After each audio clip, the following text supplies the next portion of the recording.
今日咧就去咗參加個講座，咁今日講座大概都有7、80人參加，咁有啲就啱啱出嚟做嘢啦，咁有啲咧就應該係出咗啦，做咗幾年，甚至係自己係做老細嘅。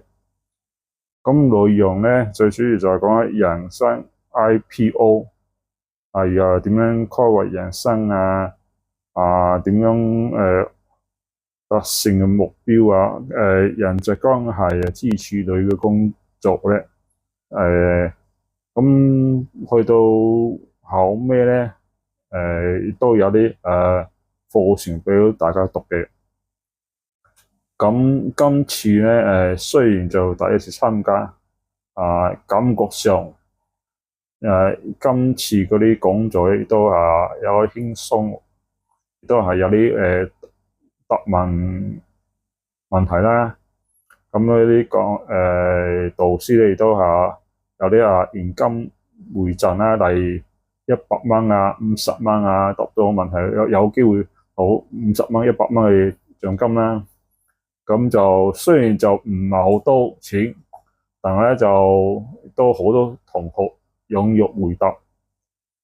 咁去到課程之後最尾咧，佢就介紹一個揾錢嘅投資課程。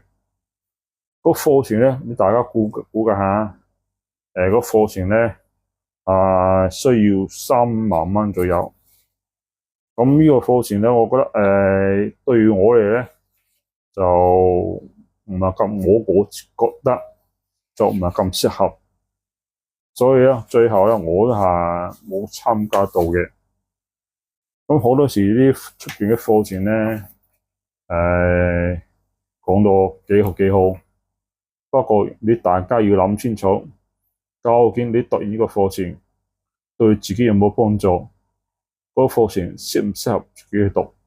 所以咧大家要冷靜翻下，了解下係無妨，但係讀唔讀咧，咁大家要真係要小心了解下啦。OK。